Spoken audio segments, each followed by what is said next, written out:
So today I'm going to talk a little bit about investing wisely to try and stay self-sustainable and debt-free.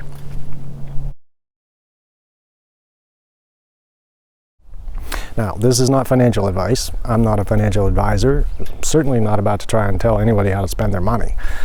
But I thought it might be interesting if we talk a little bit about more of the thought processes I go through when deciding whether or not to spend money and how to spend it and how to invest it in order to continue to be more self-sustainable. Pretty much anything that costs over $100 usually takes me a week to decide whether we really need it or if we just want it. We did not become debt-free by spending money on things we don't need. We spent a lot of time working a lot of hours, earning as much as we could to eliminate all of our debt. And we would really like to stay there if at all possible. Most of the factors are time versus money versus labor versus convenience and all of those things for large investments. For example, do I buy a $30,000 tractor to do a bunch of the work that I need to do around here, or do I hire someone that maybe it'll cost $5,000 to get all that work done? I don't know. I really want a tractor, but I don't need a tractor yet.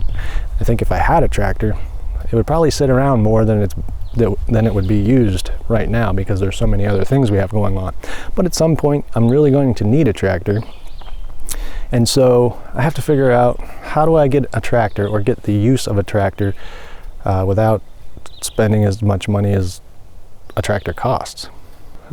One good way of doing that is to increase your social network, make friends with your neighbors, have like-minded people, share tools.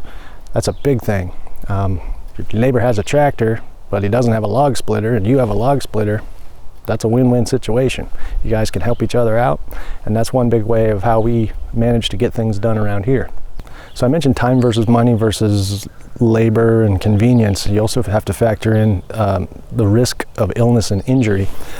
If it's a job that's kind of inherently dangerous, or that you have to have specialized equipment for, otherwise you're risking illness or injury, then you're probably better off hiring that work out rather than trying to take that on yourself.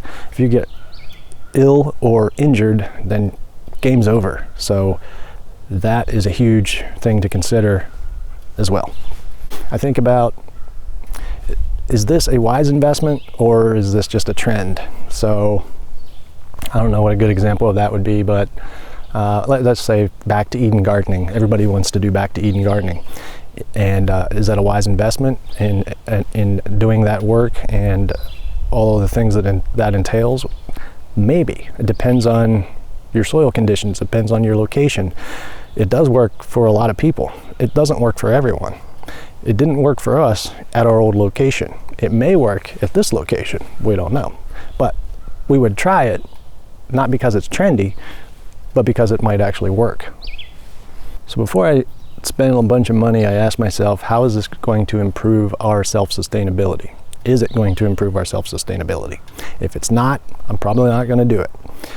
If it is, what is the investment? How long will it take to get my money back? How many years will it take me to get my money back? And I kind of amortize that, figure out a cost. Yes, I totally nerd out on this stuff because it's important.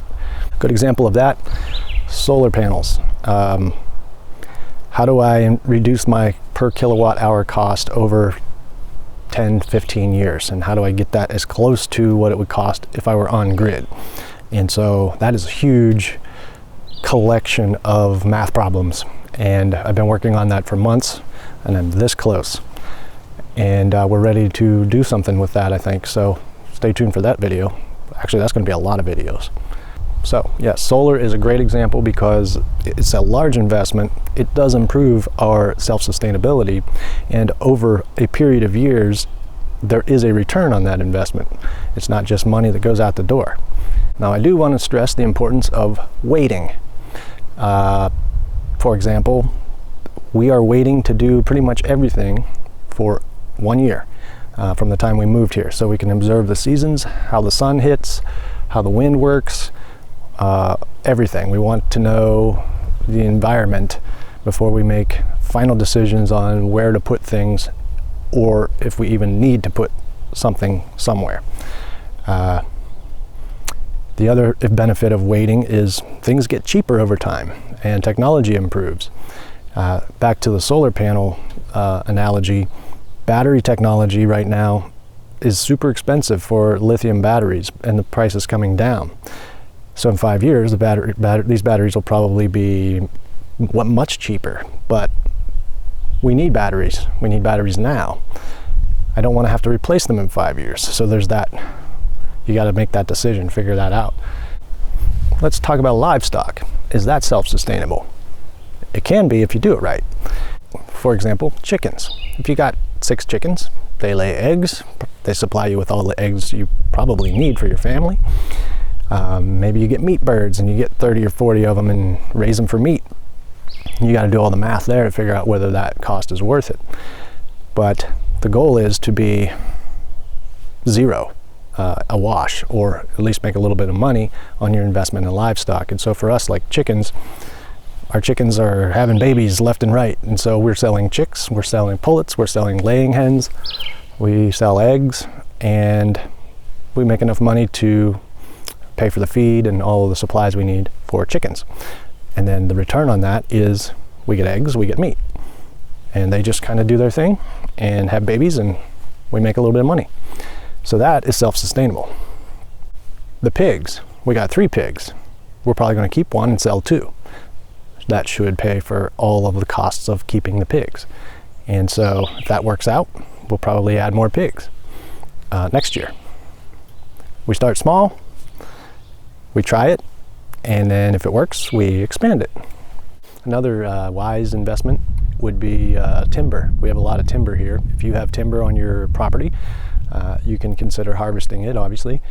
And so we have a lot of loblolly pines, which are super straight 60-foot poles, lumber that is still growing and stuck in the ground. Probably will harvest quite a bit of it to build our barn and probably a couple other outbuildings, and then we may do a selective cutting for income to help pay for the development of the homestead in places where we want to improve pasture. We're not just going to go through and cut trees, because we don't want to do that, but that's a good source of income for us, possibly, to do the things we need to do around here. Now, when we spend any kind of money, I always try to think long term. Will this last years into our older age? As we get older, well, as I said in a previous video, we're trying to build a complete self-sustaining system here that will serve us when we're older and we don't have to do as much work and have it all set up and rocking and rolling.